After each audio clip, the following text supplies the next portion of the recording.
오늘 우리가 읽은 말씀은 기독교회사에서 아주 중요한 구절입니다. 요한복음 3장 16절과 함께 가장 중요한 구절이라고 할 수도 있습니다.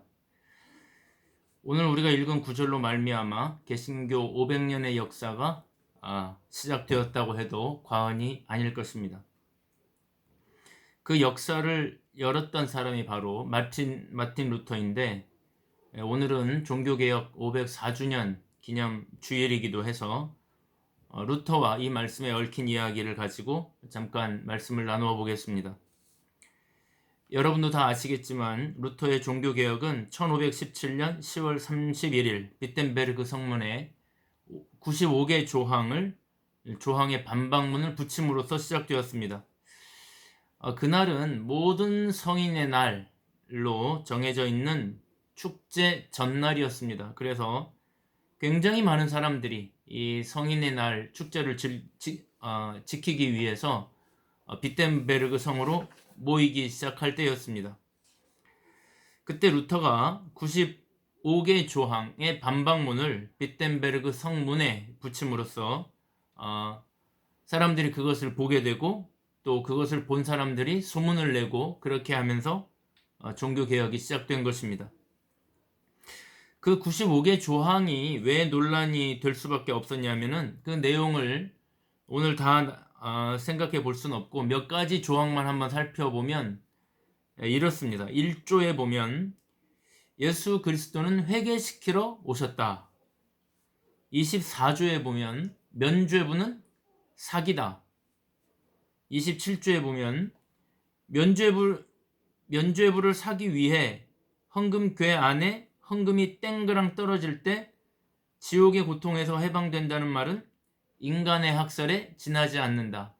여러분도 아시는 것처럼 면죄부를 팔아가지고 교회가 돈을 모았던 적이 있지 않습니까? 그 면죄부는 사기에 불과하다, 이런 내용이 있고, 32조에 보면 더 충격적인데 악마에 의해 교황 제도가 탄생됐다, 이런 구절도 있습니다. 사실 더 과격한 문구들도 많은데 오늘은 생략하도록 하겠습니다. 이런 조항들을 대잡으로 붙여놓았으니까 당국자들이 깜짝 놀랄 일입니다. 당장의 문제의 인물이 되었습니다. 루터는 원래 과격하고 반항적인 인물이 아닙니다. 원래 굉장히 조용하고 과묵했던 사람이었습니다. 아버지는 한스 루터라는 분인데 광부였습니다. 그래서 그는 어릴 때부터 이 광산 지역에서 살았습니다. 여러분, 중세 시대의 광산이라는 게 얼마나 열악한 환경이었을지 짐작이 가지 않습니까? 이 광산은 늘 죽음을 경험하는 곳이었습니다. 언제 죽을지 알 수 없는 곳이었습니다. 죽음의 그림자가 늘 드리워져 있었습니다. 그래서 미신이 많이 발달했습니다. 악마나 마귀 같은 용어들이 루터 근처에 늘 따라다녔습니다. 악마가 늘 근처에 있다고 생각하고 악마 때문에 사람들이 죽어나간다고 그렇게 생각하고 있었습니다. 루터의 이러한 이 어두운 정서는 아마 이 광산 지역에서 자랐기 때문일 것이라고 많은 신학자들이 추측을 합니다. 그래서 어린 시절 루터는 하나님도 굉장히 무서운 분으로 인식을 했습니다. 하나님은 늘 죄를 심판하고 죄만 지으면 죽이고 큰 몽둥이를 가지고 있다가 인간이 죄만 지으면 당장 벌하시는 그런 분으로 루터는 늘 인식하고 있었습니다. 공부를 잘했던 루터는 아버지의 권유로 처음에는 법대를 들어갑니다. 그러나 이 법대 생활도 루터에게는 썩 적성에 맞지 않아서 졸기일수였다, 이런 기록도 있습니다. 그가 학교를 다니다가 루터 인생에서 아주 중요한 사건을 한번 만나는데, 하루는 고향을 다녀가다가 기숙사로 돌아가는데 스톡헤름 하임이라고 하는 근처에서 엄청난 폭우를 만난 것입니다. 그래서 같이 가던 동무와 함께 빨리 이 비를 피하자고 달려가는데 갑자기 이 벌판에서 벼락이 떨어지면서 같이 가던 친구가 현장에서 사망을 한 것입니다. 그러니까 그 비오는 밤에 루터가 벌벌 떨면서 자신도 모르게 하늘을 향하여 성 안나는 루터의 가정을 돌보는 수호신으로 믿고 있었던 천사입니다. 성 안나여 수도사가 되겠습니다. 내가 이제부터 수도사가 되겠습니다 하고 소리를 지릅니다. 루터는 온 우주가 나를 죽이려고 하는 것 같았다고 나중에 후에 수뢰하기도 했습니다. 그 사건으로 말미암아 루터가 22살의 나이로 수도사가 됩니다. 법률가로 성공시키려고 했던 아버지와의 연도 그때 끊어집니다. 수도사 생활이 시작되었습니다. 수도사 생활이라는 것이 이런 겁니다. 새벽 2시에 기상을 하고 12시까지 아무것도 먹을 수 없고 아무 말도 할 수 없고 가로 세로 3m로 되어 있는 독방에 침묵으로 지냅니다. 매 주간마다 합동 참회가 있었는데 바닥에 엎드려서 죄에 대한 자백을 하는 시간입니다. 그런데 이때는 자신의 죄만 자백하는 것이 아니고 다른 사람의 죄도 고발하기도 하는 것입니다. 큰 방에 둘러앉아서 당사자가 있는 데서 예를 들면 루터 형제여, 당신은 언제 어디서 무슨 일을 한 것을 기억하지 못합니까? 이렇게 질문을 하면 그 당사자는 그 자리에서 또 그 죄를 인정하고 그 죄를 회개하고 그렇게 하는 것입니다. 그것이 매 주간마다 있는 합동 참회의 시간이었습니다. 그러니까 이 수도원 생활이라는 것이 항상 자기 검열을 하고 다른 사람을 감시하는 그런 생활이었던 것입니다. 그런데 루터는 다른 사람들보다도 이 죄에 대한 고백이 아주 예민하고 유달랐다고 합니다. 죄를 쪼개고 또 쪼개서 아주 촘촘히 아주 자세하게 죄를 고백하는 것입니다. 왜 그렇게 하냐면은 벌에 대한, 조금이라도 죄를 지면 벌을 받을 것이라고 하는 벌에 대한 두려움, 하나님에 대한 두려움 때문이었습니다. 신부님을 찾아가서 고해성사를 합니다. 신부님에게 고해성사를 다 하고 나오다가 또 죄가 생각나면 또 들어갑니다. 그래서 또 고백을 합니다. 너무 그렇게 하니까 담당 사제가 루터야 제발 한꺼번에 좀 가지고 오너라고 할 정도였다고 합니다. 특히 루터는 이 성적인 갈등 때문에 고민을 많이 했다고 합니다. 의식적이든 무의식적이든 고의적으로 한 것이 아닌 것들조차도 심지어는 잠잘 때 자기도 모르게 몽정을 한 것까지도 그는 죄 고백을 했다는 것입니다. 매우 심한 죄책감을 느꼈다는 것입니다. 여러분도 이 내용은 아실 텐데 루터가 한 번은 로마의 라테란 사원을 방문한 적이 있습니다. 그때도 루터는 라테란 사원의 28계단, 빌라도의 계단으로 알려져 있는 그 예루살렘에서 옮겨온 것이죠. 빌라도의 계단으로 알려져 있는 이 28개의 계단을 무릎으로 주기도문을 외우면서 오르고 내린 그런 일이 있었습니다. 무릎이 피투성이가 되었는데도 그는 그 마음의 공허함을 채울 수 없었다. 그렇게 말합니다. 그런 두려움과 무서움 때문에 늘 어두운 마음을 가지고 살아가는 이 루터에게도 돌파구가 하나 있었는데 그건 바로 찬양이었습니다. 노래할 때 여러 가지 생각을 하지 않아도 되니까 늘 노래를 했다고 합니다. 성가대에서 찬양할 때 가장 행복했다고 합니다. 늘 성가대석에 앉아서 찬양을 했는데 하루는 어떤 일이 있었냐면은 찬양을 하고 강론을 듣고 있는데 또 망상 속에 악마가 자기를 조롱하는 것 같은 소리를 들은 것입니다. 그러니까 예배 시간에 가만히 앉아 있다가 벌떡 일어나서 황소 같은 소리를 지르면서 아니다! 이렇게 소리를 지릅니다. 독일말로 하면 나인! 이러면서 소리를 아주 꽥 지르고 그 자리에서 기절해버렸습니다. 그만큼 그를 지배했던 단어들이 죄, 벌, 죽음, 악마, 마귀 이런 무섭고 무거운 단어들이었습니다. 그러다가 1513년 30살의 나이로 비텐베르그 대학의 교수가 됩니다. 교수가 돼서 시편 강해를 했는데 시편 강해 말씀을 준비하다가 드디어 복음의 비밀이 열리기 시작했습니다. 시편 31편 1절을 보니까 이렇게 되어 있습니다. 여호와여 내가 주께 피하오니 나를 영원히 부끄럽게 하지 마시고 주의 공의로 나를 건지소서. 여러분, 우리는 이 구절을 매우 은혜롭게 읽지 않습니까? 그런데 루터는 어떻게 읽냐면은 이 공의라는 단어를 심판으로 읽습니다.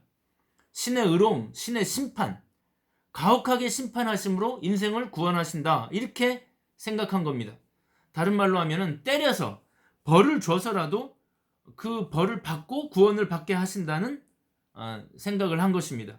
시편에서 공의나 의라는 말이 굉장히 많이 나오는데 이런 단어들이 나올 때마다 심판이라는 단어와 동의어로 생각한 것입니다. 공의, 의란 말이 나오면 하나님이 심판하심으로 우리를 구원하신다고 생각한 겁니다. 그래서 그런 구절이 나올 때마다 고민에 빠지는 겁니다. 도대체 하나님은 왜 심판하심으로만 우리를 구원하려고 하시는가? 그러면서 하나님을 향해 고래고래 소리를 지르기도 했습니다. 하나님을 향해서 화도 내고 심지어는 욕도 했다고 합니다. 왜 당신은 심판을 통해서만, 악을 처벌하심으로만 우리를 구원하는가? 당신은 악마보다도 더 악마 같으십니다. 이런 소리도 질렀다는 것입니다.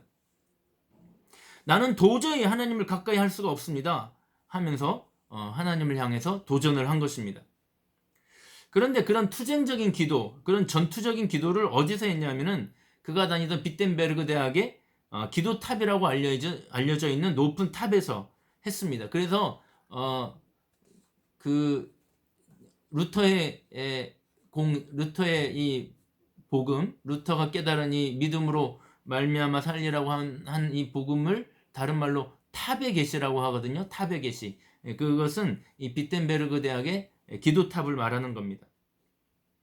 그런 기도를 하던 중에 로마서 1장 17절을 보게 된 것입니다. 복음에는 하나님의 의가 나타나서 믿음에 이르게 하나니 기록된 바 오직 의인은 믿음으로 말미암아 살리라 함과 같으니라. 복음에는 하나님의 의가 나타났다. 루터는 여기서 충격을 받았습니다. 하나님의 의는 심판의 의, 시편에 나오는 의는 다 심판의 의인데 복음에 하나님의 의가 나타났다. 이게 무슨 말인가? 루터는 생각합니다. 하나님의 의는 심판의 의가 아닐 수도 있겠구나. 하나님의 의는 공의의 의가 아닐 수도 있겠구나. 복음에 하나님의 의가 나타났다고 하니 이 복음이 뭔지를 살펴보면 되겠구나 하고 깨달은 겁니다.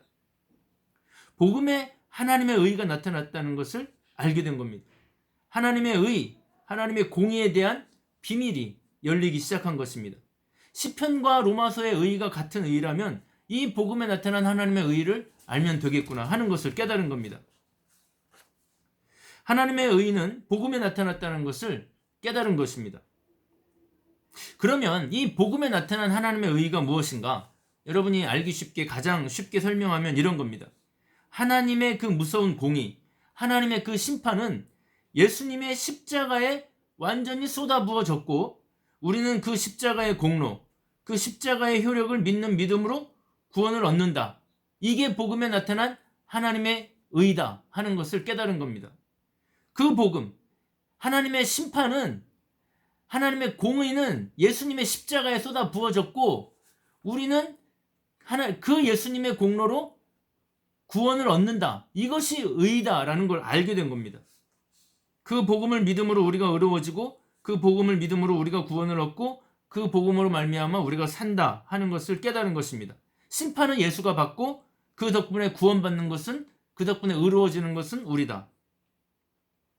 하나님의 의는 자기의 죄 때문에 죄를 짓지 않기 위해서 자신의 목을 조르고 결단하고 또 결단함으로 되는 것이 아니라 이 복음을 완전히 믿는 믿음으로 의로워지는 것임을 깨달은 것입니다. 알고 지은 죄, 모르고 지은 죄, 심지어 고백조차도 못한 죄, 잊어버린 죄까지도 예수님의 거룩한 보혈의 공로로 말미암아 심판을 다 이미 받았고 우리는 구원을 얻게 된다는 것입니다. 십자가의 보혈의 그 효력에 힘입어서 그 복음을 믿으면 구원을 얻게 된다. 이것을 비로소 깨달은 것입니다. 하나님의 의는 믿음으로 얻게 되는 의라는 것을 깨달은 것입니다. 그래서 종교개혁을 일으킨 놀라운 문장 하나를 완성하는데 그것이 바로 그리스도를 믿는 것이 하나님의 의다. 놀라운 문장입니다. 그리스도를 믿는 것이 하나님의 의이다. 감격과 기쁨과 말로 다 할 수 없는 기쁨이 터져 나왔습니다. 마치 캄캄한 어둠의 터널을 지나서 환한 밖으로 나오는 것처럼 죽음의 터널을 지나서 부활을 경험하는 그런 경험을 한 것입니다. 사랑하는 여러분, 나는 저와 여러분이 이 복음의 효력을 믿으시기를 축복합니다. 여러분, 막연한 것을 믿지 말고, 미신을 믿지 말고, 우연히 어떻게 되겠지 하는 것을 믿지 말고, 이 복음과 이 복음을 주신 하나님을 믿으시기를 바랍니다. 이 복음의 효력을 믿으시기를 바랍니다. 이 세상에 믿음 없이 사는 사람은 없습니다. 우리는 누구나 다 막연한 믿음을 가지고 삽니다. 자동차를 타고 갈 때에도, 집에 자식을 두고 멀리 떠날 때에도 아무 일 없겠지, 우연을 믿거나 막연하게 무엇을 믿습니다. 자동차를 타고 갈 때에도 누가 나를 와서 받지 않겠지, 막연히 믿습니다. 우연히 믿습니다. 그러나 지금 이 순간부터는 그런 실체 없는 것을 믿지 말고, 막연한 것을 믿지 말고, 이 복음, 예수 그리스도와 그분이 못 박혀 돌아가신 십자가, 이 복음을 주신 하나님을 믿으시기를 축복합니다. 이제부터는 이 복음을 확실히 믿기를 바랍니다. 오늘 본문을 보세요. 이 복음은 모든 믿는 자에게 구원을 주시는 하나님의 능력이라고 했습니다. 누구는 되고 누구는 안 되고가 아니라 모든 믿는 자에게라고 되어 있습니다. 사랑하는 여러분, 이 복음을 믿으시기를 바랍니다. 그 믿음이 여러분을 구원할 것입니다. 이 종교개혁 주간에 이 믿음으로 기쁨과 감사 가운데 살아가는 저와 여러분 되시기를 주님의 이름으로 축복합니다.